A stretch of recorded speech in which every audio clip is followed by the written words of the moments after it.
Hello, everyone. How's everyone doing? This is the ComicBase Livestream. I'm your host, Pete Bickford, and looks like we are going to be talking for the next hour, give or take. Honestly, mostly about future ideas for the next version of ComicBase. And if you guys are interested, I'll also happy to rant on about networking gear and office chairs and other things that I've been wasting inordinate amounts of my time on lately. But anyway, hope you're all doing well. We're pulling into the Christmas season here. I hope your Christmas shopping is going well. I don't think we're going to do a special Christmas gift shopping show this year because honestly, I don't think I'm going to have the time to do the prep work on it. And I think you guys probably already know what you want anyway. So let's. Yeah, I'm wishing you all the best, and I'm sure your loved ones will be happy with whatever you put under the tree. But anyway, hey, I want to say hi to folks before we get going here. Jet City Comics is first in the house out from the soggy Pacific Northwest. For some reason, it's incredibly hard to say today. 4 inches of rain out here in Ording. Mike Beam, also from PNW. Andre is joining us out here from Canada. Robbie Weinberg's in the house. Oro Viejo's out from Minneapolis. It says mild 47, partly sunny in Minneapolis. El Nino's boxed up the early winter. Almost always at least a foot of snow on the ground early December. Yeah, it's actually pretty accurate. I'm gonna, at the very least, frozen blacktop and all the other fun things that come with Minneapolis. Brian McClure from Novi. Let's see what else we got going on here. Greg Hector, our mods in the house as well. Yeah, people are asking about the thumbnail I put up for this show. That one was actually generated by Midjourney. So that was actually all AI with the exception of the titling on it. So I don't actually know what's on Santa's screen on that one.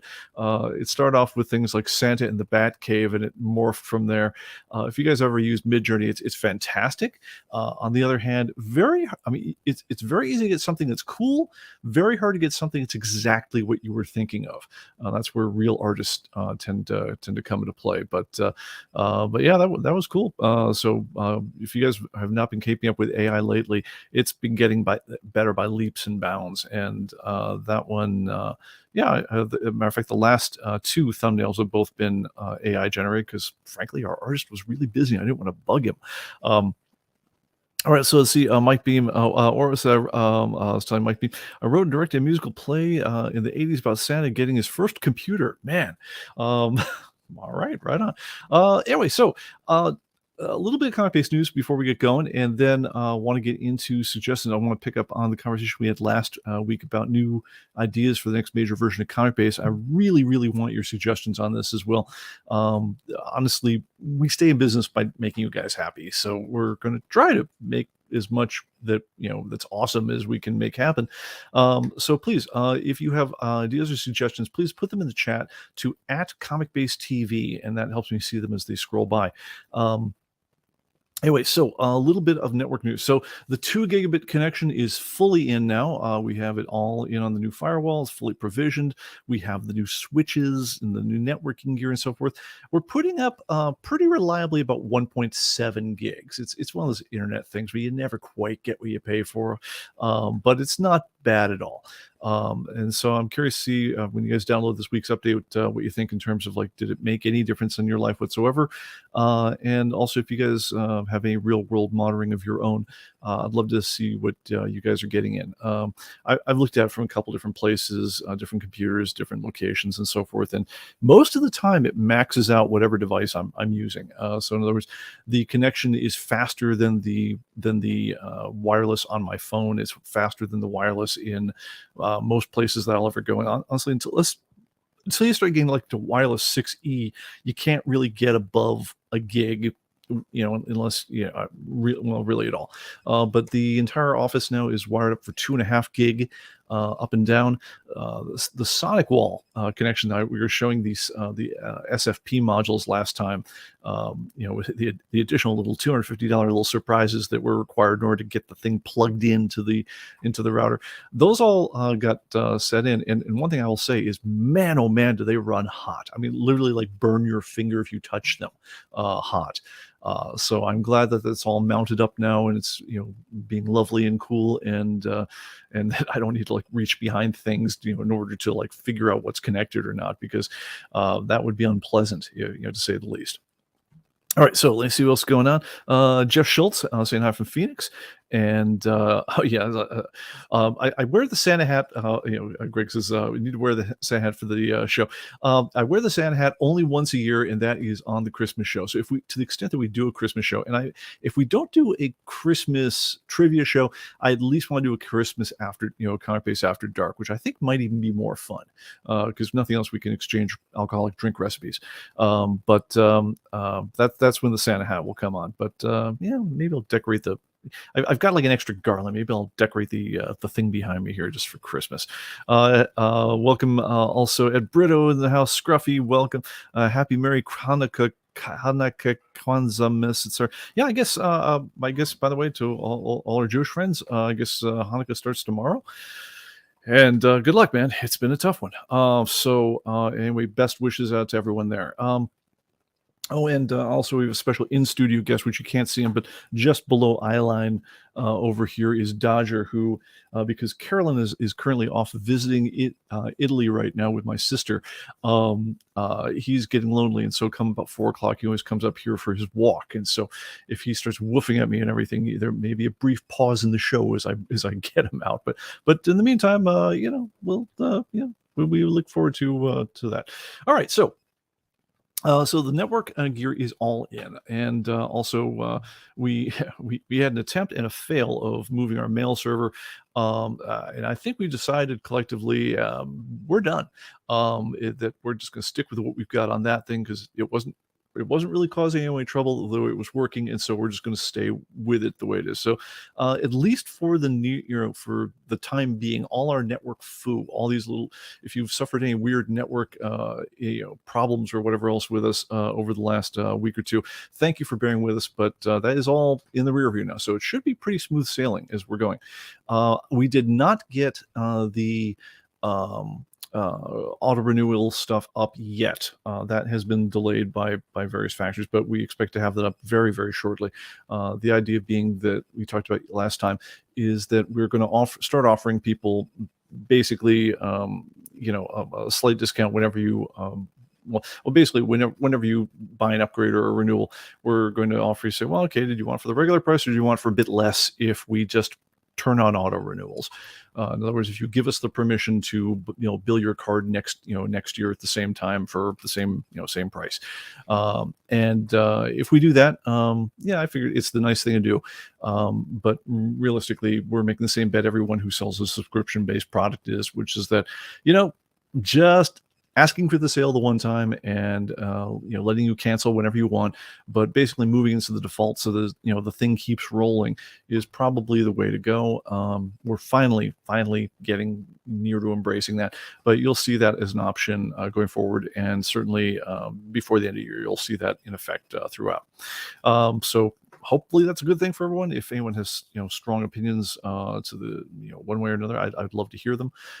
It's new for us, and because again I'm weird about that. I in a way I like knowing I've earned your business every single year. At the same time, I also appreciate that most people like don't want to just turn on their TV at night and say, oh well, hey, I forgot to auto renew the cable bill, so there's no TV until I call the company and like renew my upgrade. That would be silly. So the same thing probably ought to work for your ComicBase software. So that's what we're doing. All right, let me see what else is going on. Okay, so back to that. So one thing I wanted to follow up on from last week's discussion, which we talked about the ability adding this to have multiple cover images for a given comic.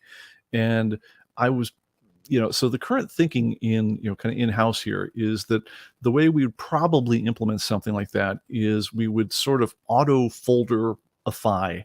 If you had, say, more than one image for, say, I'm looking at Kick-Ass, the Dave Lazuski years over here.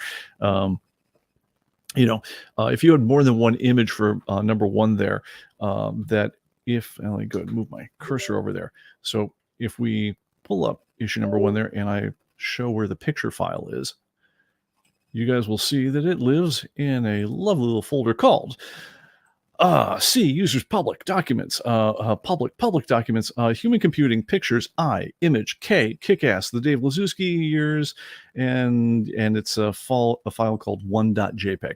Now, you guys in most normal life never need to worry about this incredibly labyrinthine path over here. I mean, it makes sense when you think about it, but you never need to worry about where that stuff is, because all you do is, if you want to grab a picture of issue number 1 and add it to the whole thing, you just drag it onto the title, and it gets automatically, the folders get created, and it gets filed in the right place and moved in there, and you see the picture pop up. It does it all by itself.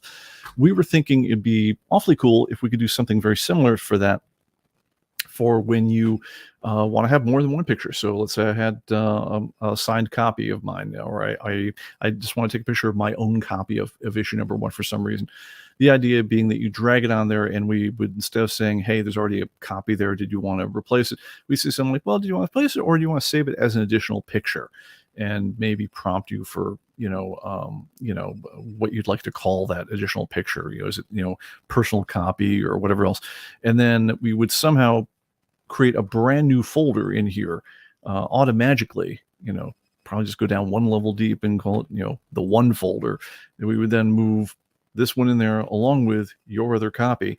I don't know why things are being weird about moving things around on this one. Okay. Yeah. All right. Sorry. But yeah, so you'd see, this copy, and then your other copy, it'd be called something like, I don't know, 1 personal. And then when you were in ComicBase, if you were to go over this one, you would have a choice, by and large, of saying, which one do you prefer? Do you want the one that's not the official one? Do you want, when there is something that's not called, just straight up 1, so it's called personal or my copy or whatever else. Do you want to prefer to show that copy first? But in any case, if I click on it, it would show me a little drop down menu which says, well, which one did you want to see? And it would give you the options of which one to see. So you could have multiple views of the whole thing. And we would also probably do something similar like that with media files.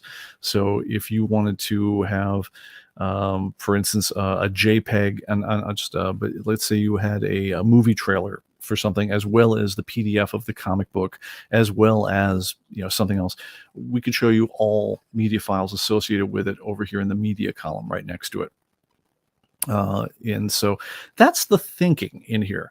But with that said, the discussion came up at the beginning of last week, which was, I think it's worth addressing and running past everyone, because it's a good point. There's another way to go, which is, instead of sticking everything in a folder over there, we could also say, what if you've got your main picture folder, but you also have an auxiliary picture folder? And maybe if there's one, maybe there's more than one. If you guys have ever organized a Plex library for your movies or DVDs or something like that, they have, here's my main library, here's my sister's library with all her DVDs and so forth, and I can switch and access either one of them. But you can see all of it in your main list if you want, but you can also tab into the individual libraries. That is a possibility, and we could handle it that way. If you guys, I've heard from a couple people who have organized their own large collections of their own personal pictures. They don't mind having ours; they prefer having theirs. But if they want to show both, maybe it's more convenient for them, rather than dragging things in. Maybe it's just to simply point over to their auxiliary library and say, I prefer this one. I think it's fair. I absolutely get the use case on that one. The problem I have with it a little bit is that whatever we do has got to be fast. So every time we look for a picture, so if I'm looking for Kick-Ass, the Dave Lazuski years, a picture for number 1, I know as ComicBase, I'm going to say, okay, go to the pictures folder. Is there an image folder? Yeah, great. Is there a K folder for Kick-Ass? Yes. Okay, go to the Kick-Ass, the Dave Lazuski years folder. Did you find that one? You sure did. Okay, is there a picture called 1.jpg? And if there is, then show that picture. And it has to do all that stuff in the blink of an eye. I mean, really fractions of a tenth of a second. And if we have to do all that stuff times, and go to a completely different place, and we have to do that for every single picture in the database, I worry that the performance is going to noticeably degrade. Especially right now, when you see it on my computer here, you're seeing it on an SSD drive, which is a solid state disk drive.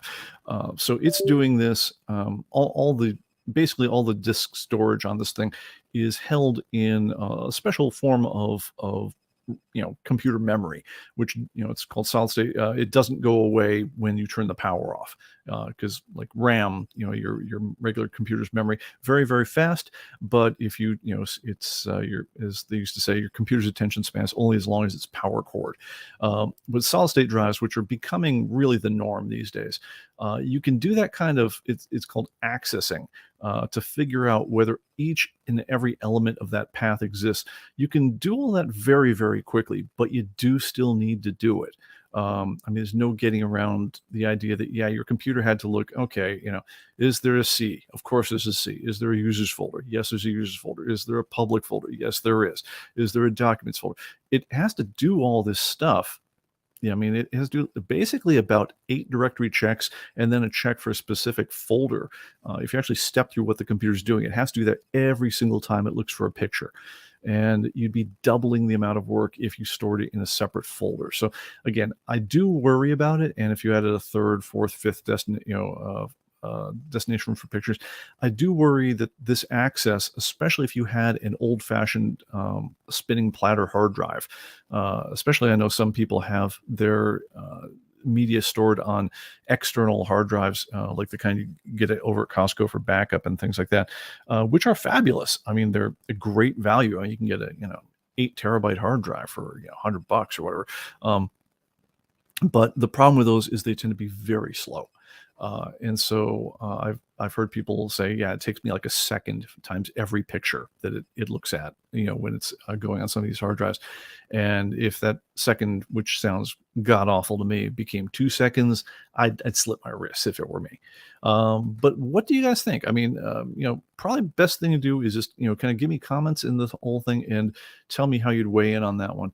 I imagine if we go with the current idea that everything's kept, that you say, this is my picture folder, and that, you drag things in and it, automatically adds an extra folder for all the things that have that. I think if it did that, then which is just one additional check. It's not like 8 additional checks for every element of that path. I do think there would be interest in having some kind of utility function which extracted excess pictures into a separate directory structure, but I'm not sure. Let me know. What do you think? Okay, Ed has a question. It says, all right, let's go back here. Hey Pete, okay. Any plans to discuss how to improve the ComicBase app? Why are you hiding my? Oh, streamer, you're being so weird. As soon as I clicked on it, it made the whole thing go gray, so I can't read it. If let's discuss how to improve the ComicBase phone app. I use extensively in comic hunting at comic stores, and sure you have ideas to make it better. Yeah, no, absolutely fair game. So the ComicBase app for the phone is so there's one thing that's wrong with it, which we know we have to find a fix for, because it's the barcode feature on the new iPhones is just plain broke now. The new pro level iPhones have so many cameras on them now, and they've changed, Apple's changed how they handle them in their own firmware. So that if we simply say, yeah, we're taking a picture, hold it there, whatever else, it's focusing using the wrong camera. We're not specifying the camera, and Apple just on a deep down level changed which camera they're using for that one. And as a result, it's picking a camera whose focal distance you have to hold it too far back for it to go into focus now, because they have a new macro camera on their Pro models.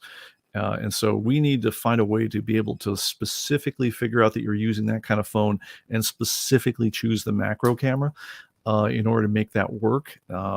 That's a pain in the tuchus, but we know that that's broke, because until that's fixed, the barcode scanning feature isn't going to work on the current iPhone. So we know that that's probably our number one thing that we've got to get right on that one. Because thanks Apple. It's just progress. You marched right on top of us.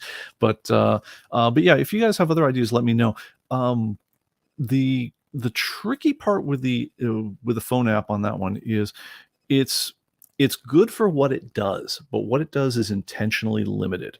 And that's it's probably the biggest source of friction for folks when they're first using that one, because if you come from an expectation that like the whole program is going to be built into the phone app, then you're going to be disappointed. It's not meant for that at all. What it's meant for is it's meant for managing your collection while you're on the road, being able to see what you've got and being able to add to it in a pinch.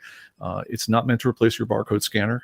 Phones suck for that. I mean, I don't care how beautifully we implement the cameras on the whole thing. Using a camera for a barcode scanner, with the shaking of your hand and the processing the gajillions of pixels that goes by as you're doing that one, it feels pretty slick when you're using it, but when you actually time out how long it takes you to actually do that with any barcode scan phone thing, it is so slow compared to using one of these. It's ridiculous. Very, very good for occasional data entry though, and occasional lookup though. So that part's pretty cool. So yeah, but it does, again, for giving you an idea of what your collection does on the road, it's pretty good for that. I'm going to say overall. But yeah, definitely there are things that could be better. One thing I don't want to do is I don't want to try to build all of ComicBase into it. So in other words, I don't want to. I don't know. I think we have to be very careful about the feature creep on that one, because the problem with very small devices, very small screens, very small amounts of memory that we've got to work with, and then you try to pack in world's largest database of comic books and actually storing it. If you're storing any amount of data on the device, especially, or trying to present any large amount of data on the device, gets really tricky. It's not a great fit for that. But that being said, yeah, no, could we go further? Absolutely, we could go further, and I would like to hear suggestions on that. Okay, so hopefully I belabored that point badly enough. Let's go on. Okay, so Oro says, this is maddening. So I'm going to put up there. Okay, it says, will 5G perhaps improve the performance of the mobile app? Avoid because the slowness, which is partly my cheap phone too.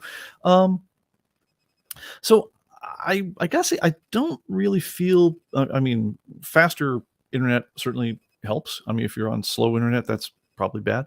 But even using it on like a 5-year-old Android, it feels pretty snappy on mine.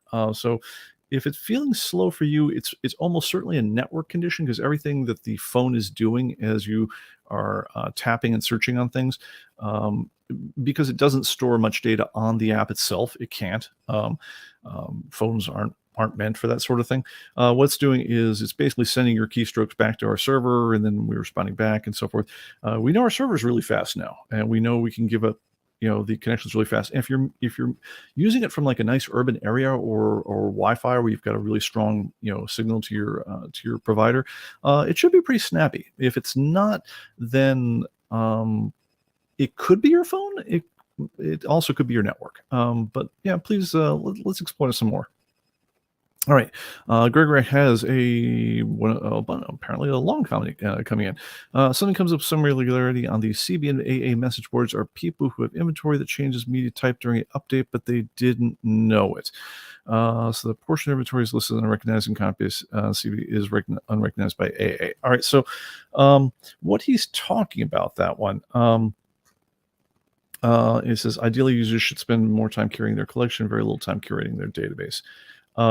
Agreed. So what he's talking about on that one is, let's see if I still got it up over on the other screen. Let's find out. No, I do not. So when you download an update, so you say internet and then check for updates, and it goes through the whole thing. At the end of that, it's going to say, okay, yeah, your collection's worth $153,000, whatever it is. And it might say, oh, and hey, by the way, here's some unrecognized items. Now, they can be unrecognized items for a couple of different reasons. One of them is that things could have changed designation. You might have added a title and maybe not called it the same thing we did. Sometimes variants.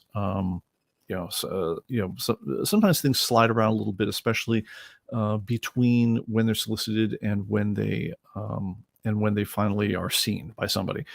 So, for instance, I was just pulling one today. It was something like, Dracula, the Return, the Return of the Cruel White Worm, or it was some crazy title like that, which was called one thing before it came out. And then when you actually look at the indicia, when it did come out, it was called something different. So if you had, put in your inventory under the old entry that we put up there, and then we'd figured out the week it shipped that it was really called something different. The week it shipped is when we feel free to go ahead and change it.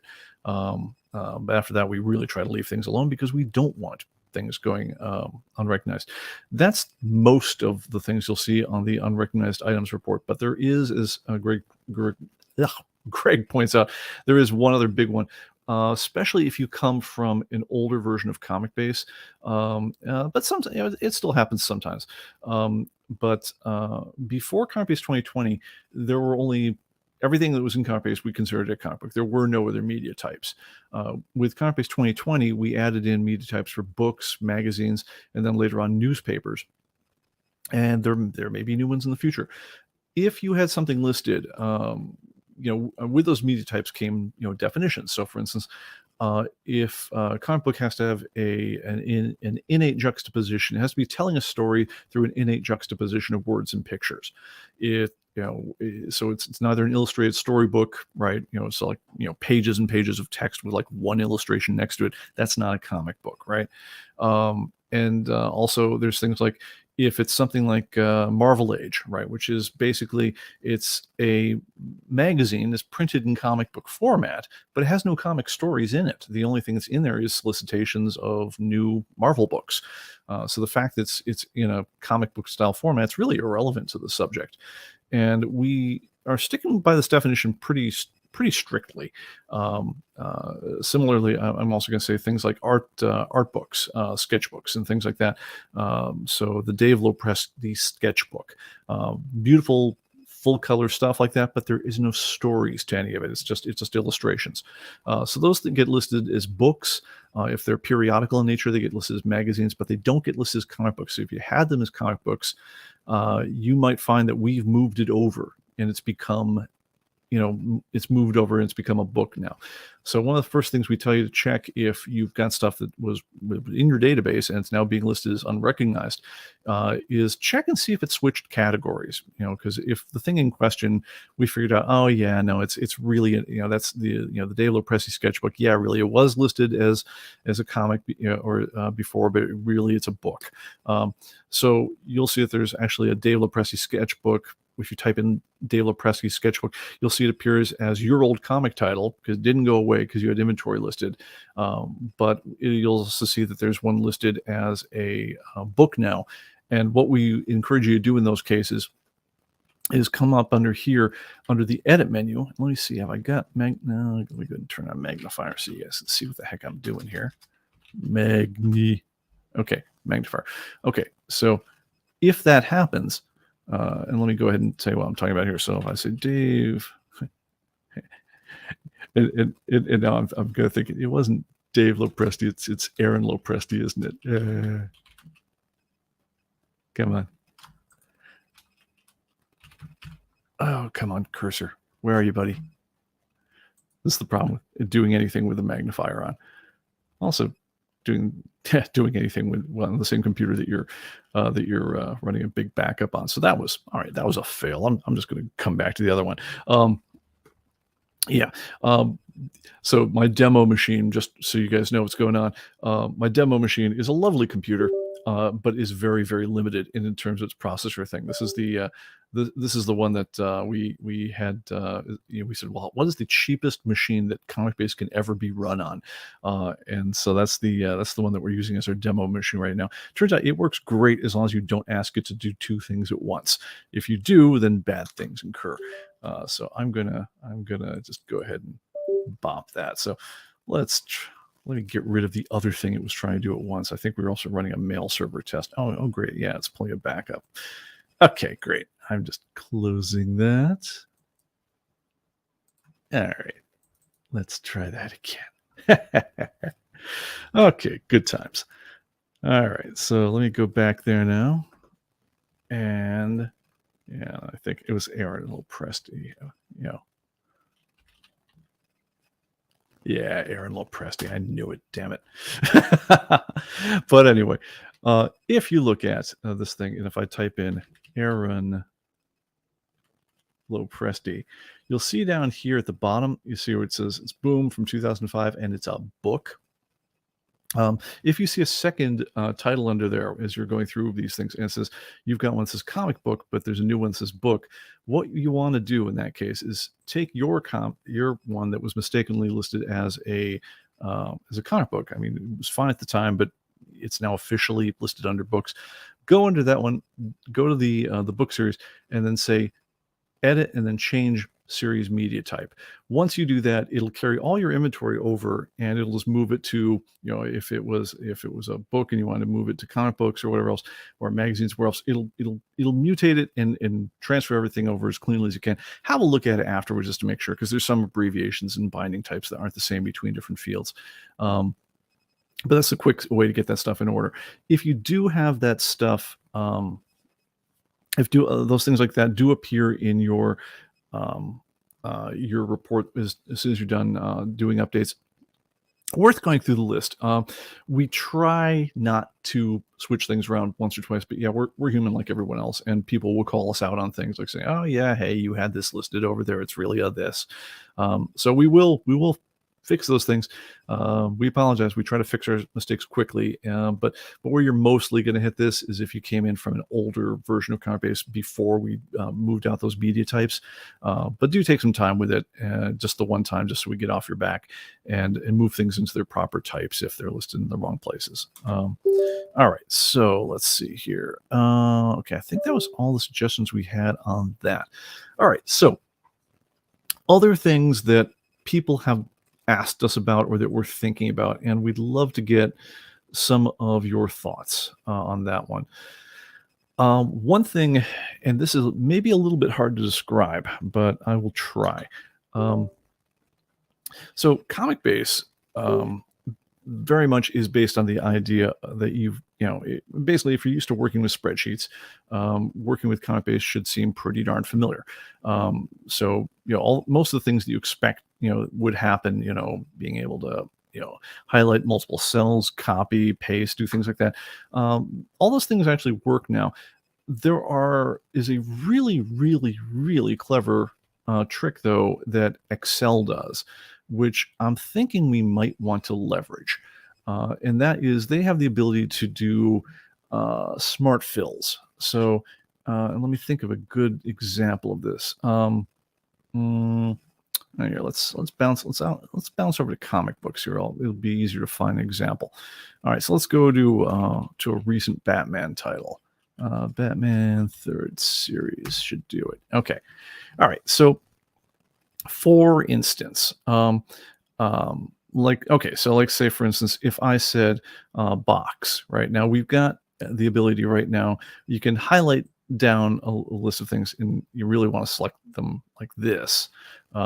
And you can say quick change and say, all right, I want to set the box for all these ones. Let me go ahead and find box like this. I want to set this to all be box 6, say, right? And then you'll see that it filled in box 6 for all these guys right down here. It might make some kind of sense for us to allow us to do other types of selection that are a bit more direct. So for instance, and what are you doing, magnifier? You're being weird. So for instance, if I were to just scroll down these 6, now I can hit the delete key and clear them all out. That works fine. But if I hit like a new button like 6 and I had multiple ones highlighted, is the right thing to do to put 6 into all of them, right? I'd say maybe so. Another thing that would be interesting to talk about, at least, I'm not sure what the right answer is here, but maybe is so. For instance, let's say the cost was $2.99 over this one. Now, again, I can go ahead and use ComicBase's quick change command and set any of these costs to be whatever I want. Sorry, I'm hit a wrong key here, and now I'm checking for updates. So give that a second. I'll switch over to myself as I cover for the time as I waste for that. But let me go back here to the demo machine. Okay, so if I were to go down here and say cost, and if I were to say if this one here was $2.99, does it make sense to add some kind of copy down feature to the whole thing so that I could just simply drag out the $2.99 and drag it down? Alternately, if there were things like cover dates, possibly we might want to do something that if and this makes more sense when there aren't a million variants. But if I had, let's go to an older Batman title, back before the variant wars had fully begun. Okay, so for instance, okay, so here we are. We're clearly monthly. Well, yeah, we're mostly monthly at this point. It's funny. I had not really realized that. Is that the cover dates of early Batman were not straight on the month right at the beginning. That's interesting. Okay. Well, let's go later in their run when they were. Okay. So, so for instance, in Excel, I could highlight the 9 and the 10 and grab down by the corner. And this is like a feature that like Excel power users know and maybe nobody else does, but it's really cool if you do it. And if I just keep dragging, then what it would do is it would figure out the difference between the first two things, which is between 8182 and 9182, and figure, oh, hey, they're a month apart from each other. By dragging down, he must mean he wants to keep on adding a month as far down as I drag. Is that useful? Also, like for instance, if I'd put a $2.99 over here, and I took that cell and I highlighted and I dragged down from there. As I dragged, if this were Excel, it would be copying the $2.99 down as I go. I could see situations where, for instance, if you had volume and issue number notes, that we might want to add in some kind. I mean, that one really would be tricky because notes tends to get used for a lot of things.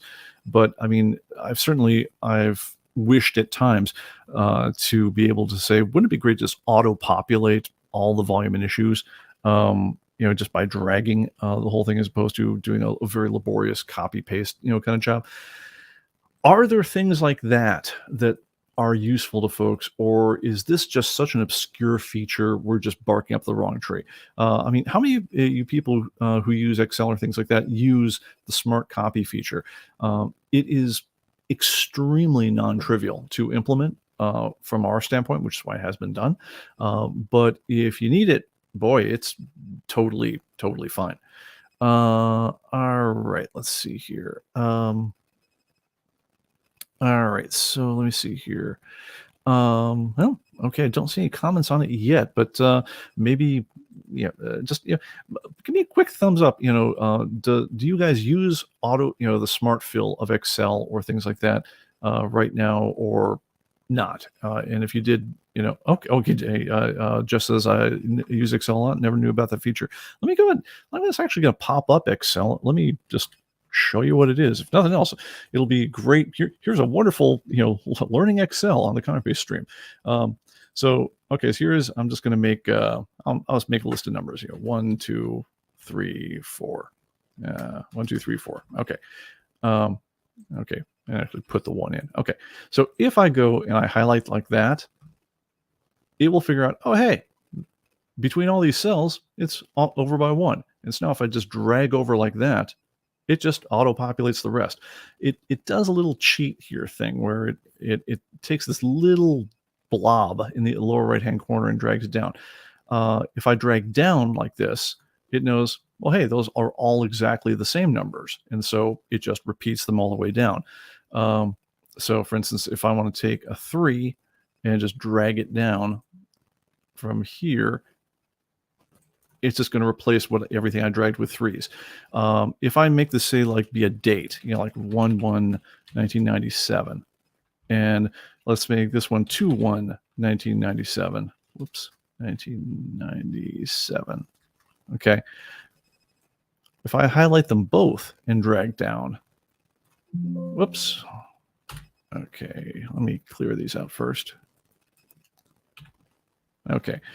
If I highlight them both and I drag down, it just automatically says, okay, look, yeah, he's clearly talking months here, and it just adds to them. And it's smart enough to, you can do, disparate things. So let's take another date range and say like, okay, this is 1/1/2001, 1/1/2002, etc. And so now I'm doing it by years, right? And if I drag this one range down, it just auto numbers by the year. So it's pretty dang clever. And when you use it, it's like I say, it's really neat. But you got to be clear on the use case. And like I say, if this is just so in the weeds that like nobody even knew that this exists, then maybe we just leave it alone. Because I mean, let's face it, there's squadrons of programmers over at Microsoft who work to make this happen. We do not have squadrons of programmers at ComicBase. You got me. And occasionally some extra specialized help that we'll hire on for these things. But if it's something, like I say, if this is something that like, would change your life and everyone would know it and deal with it, well, then absolutely let's investigate. If not, then to heck with it. All right, so comments from the chat. Greg says, I use the smart fill feature a lot, but as you suggested earlier, variants probably make it kind of moot for ComicBase. Yeah, I fear that because variants break they break the rhythm of all of it. So it's impossible to do anything for longer than about 2 cells before you'd have to change up your mode. Let's see, Oro says, wow, I hate that it goes gray. Learn a lot about Excel feature trying to do the magazine newspaper entries. Help, I don't collect newspapers. Okay, kind of a hoarding issue, don't you know? Got it.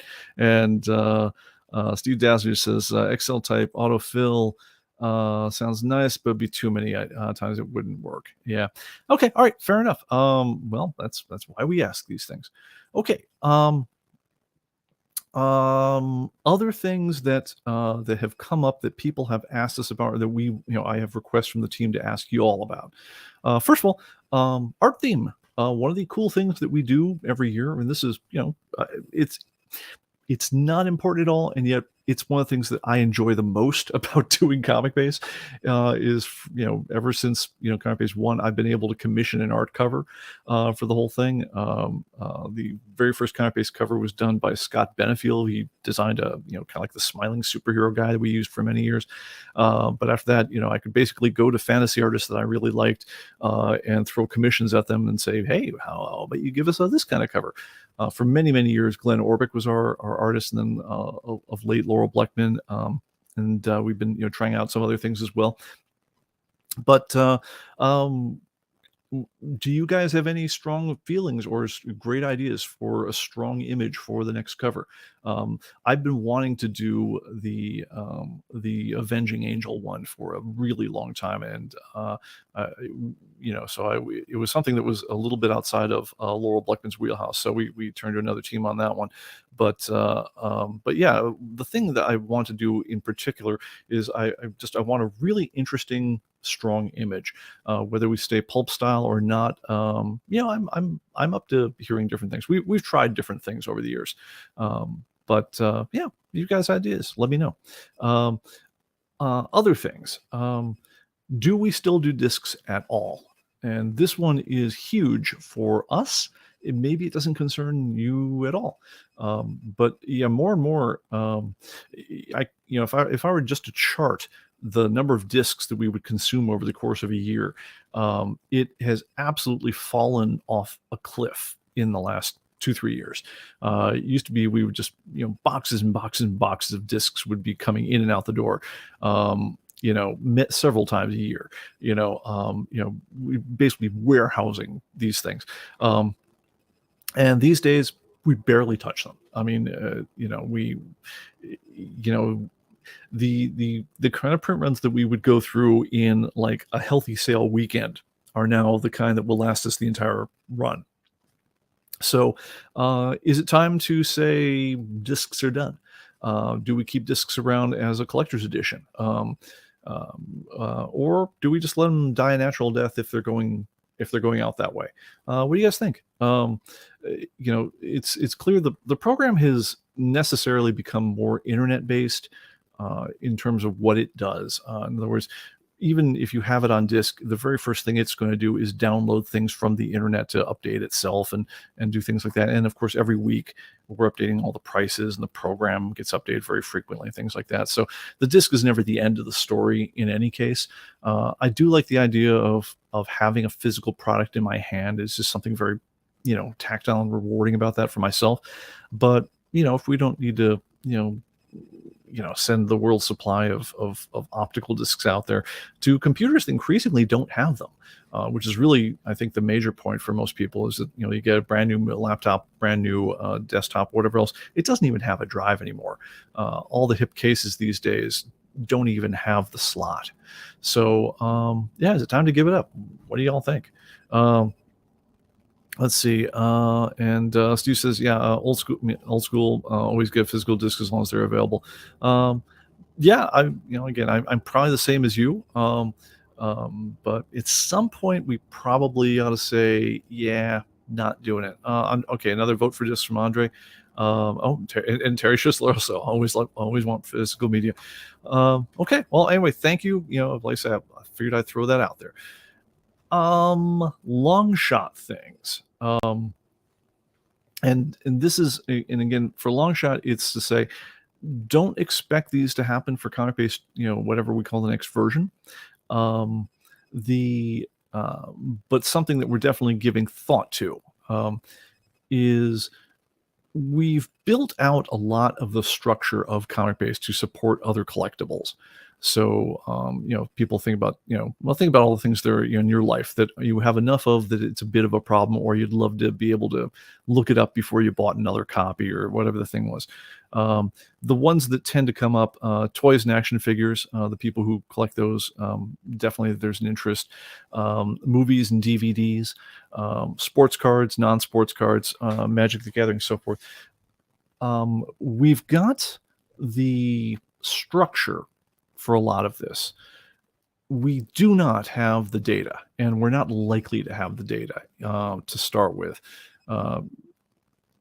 So a question we've got, and this is something when we first did ComicBase 2020, which was an absolute sea change of ComicBase. I mean, we had to rewrite the entire program from scratch. We had to rethink everything about it.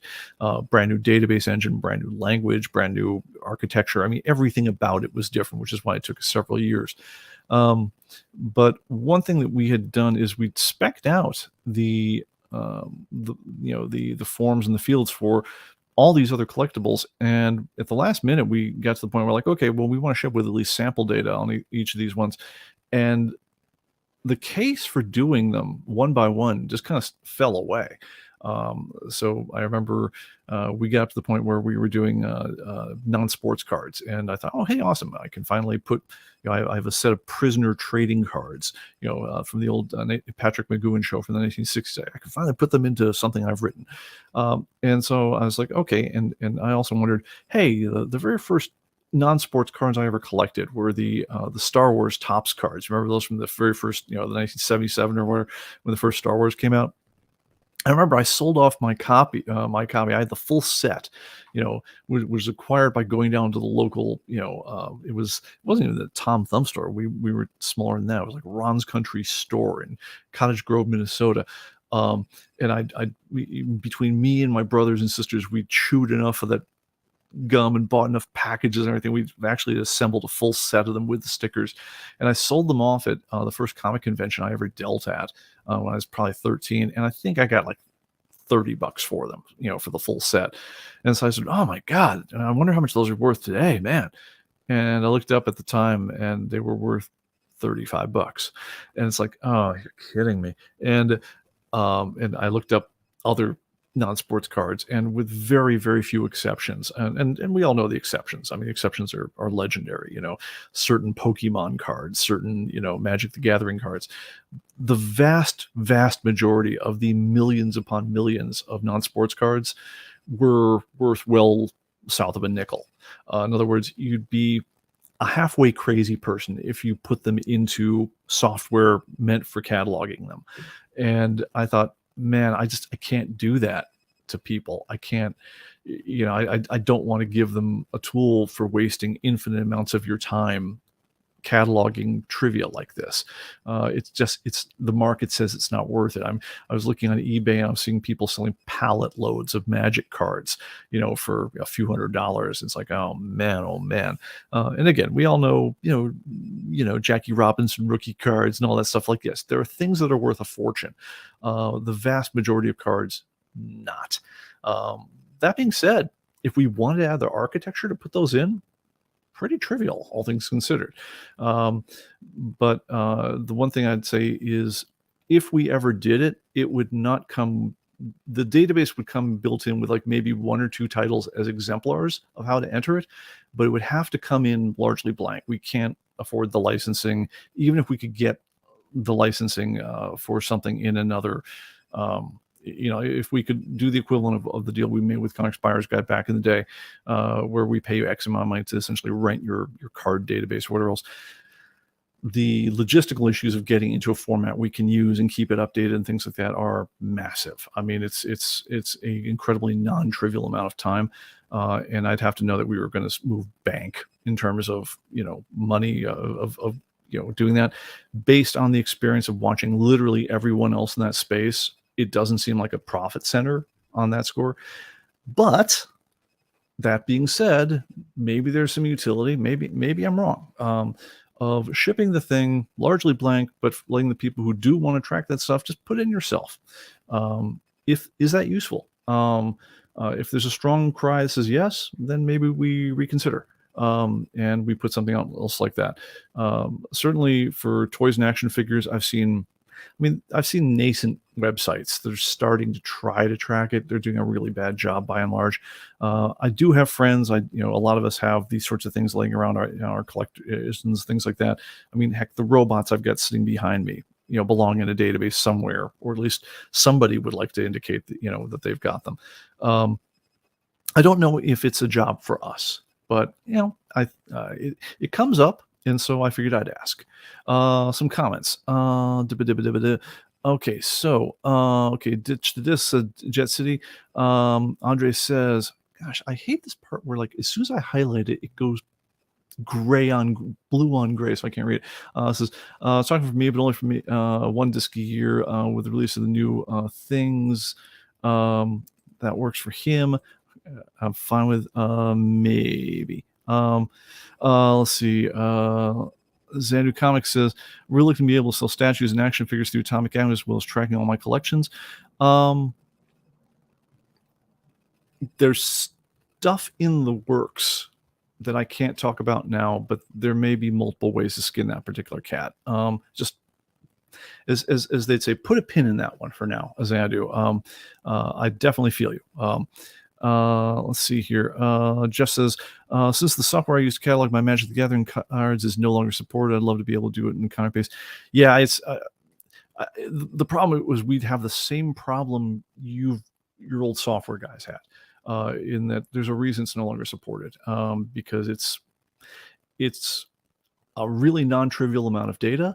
To add pricing to it is also really non-trivial, and it's hard to find enough people with. What we've got going on with comic books is the same deal, where you need to find enough people who have enough of a problem that's worth paying some amount of money to solve it, and that's really the trick. So comic books, they're kind of a weird little sweet spot of that sort of thing, where comic books themselves are worth a fair amount of money. They are really hard to keep straight in your head. I can imagine, there's a artist, on staff, who used to work in the office right next to me back when we were all in San Jose together. we had this massive superhero and Star Wars figurine collection, and his entire office was nothing but these really cool action figures everywhere. But even then, he could largely remember everything he had. I mean, if you said, "Oh, hey, do you have the blah blah blah series of blah blah blah?" Oh, so yeah, I've got it. It's it was enough stuff to be interesting, but not so much that you needed to have a program to keep track of it. And then you also have to say, like, what value are we adding the whole thing? I mean, are we, is what makes it worth putting it into a database? And there has to be a compelling reason for it. So being able to buy and sell it certainly is part of the mix. Being able to evaluate on some side, like, well, hey, am I getting ripped off if I pay $250 for the Millennium Falcon release from 1978? I mean, having some sense of the pricing is good, but you got to get that pricing from somewhere. So it's really a question on that one. And then ideally, we care a lot about, like, how well does it fall into the general kind of like series and item thing that we've got going on with ComicBase. So action figures are a hard one that way, but they still kind of do. For instance, you'll talk about like DC Wave, 3 figures of the scale of whatever, so forth. There'll be a certain number of items that were in each one of the waves and so forth, and they'll have certain properties, and they'll come in special editions. There's certain things that are definitely analogous to what comic books do. Other things like well, obviously we've already done books. Magazines, sports cards and non-sports cards tend to work very, very well for the metaphor you've got going on there. We're like, okay, yeah, so Magic the Gathering series, blah, blah, blah, and then card number 1 through however many, and these are, this is what's on each one. That the format works beautifully. What I question with those is, does the time make any sense for the user? I don't know. Steve Dazzler says, okay, I'm going to bounce between the two. I'm going to read the ones not on the screen. I apologize for that, guys. I'm just not sure what's going on with the highlighting on this. It says, item description suggestion 1 out of 2. This has a specific form and enter info, but isn't really obvious. When editing, click to get an extra display to input information.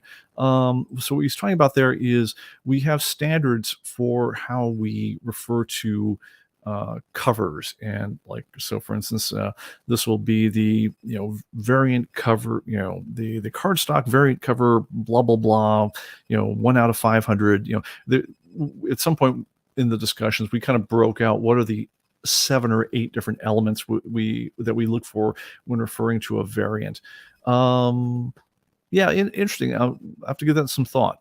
Is there some way we can formalize that in a way that will be useful? And then Steve also says, inscription suggestion 2 of 2. The input panel would have the various parts of the different fields. When saved, the fields be all in the correct format. Yeah, okay, so yeah, same idea.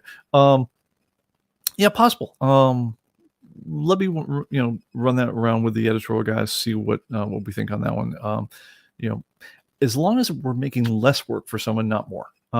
Terry says, if you look at Beckett Media's non-sport update magazine, my usual go-to for pricing, there really isn't a lot of cards to track. Include the data, but have users update their own values. Yeah, it's we sized up the market. God, and I know this number's out of date now, but it was the last time we sized the non-sport market, it was literally in the millions. It was several million cards were being made that were considered notable on some level or another.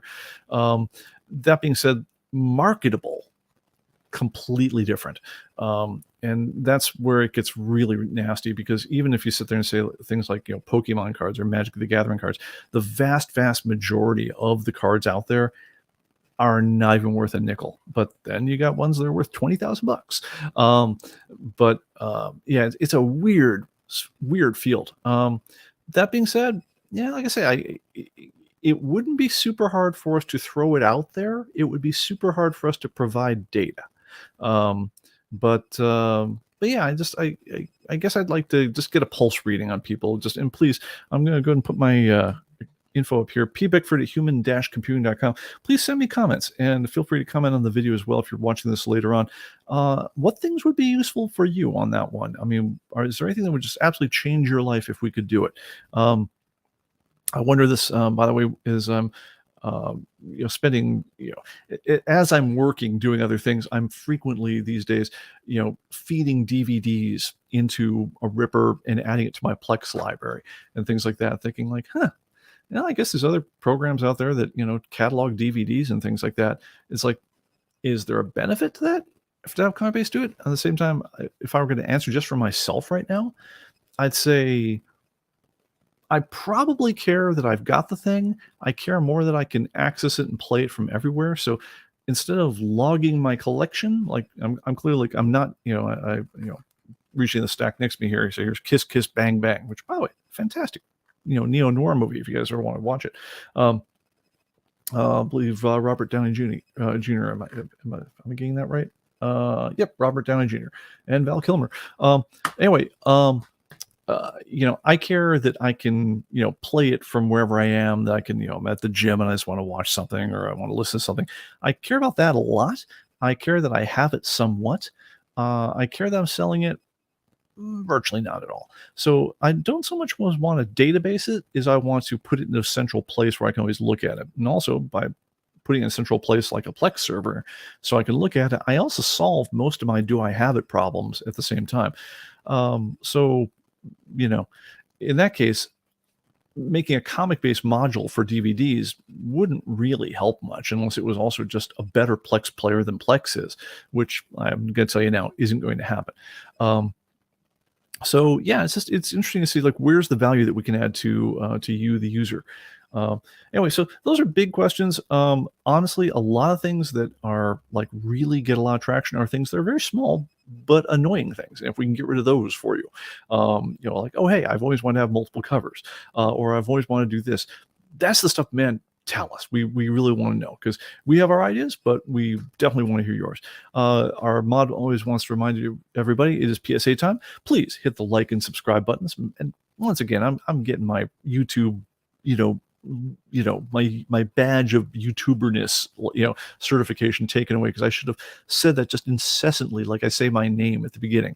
And also, he wants to remind everyone, don't forget we have a dedicated thread in this ComicBase message boards. We can request live stream topics and demos, and you can find the torrent link for Andre's world famous ComicBase cover gallery on the message boards under news and general discussion. Anyway, guys, thank you so much on this whole thing.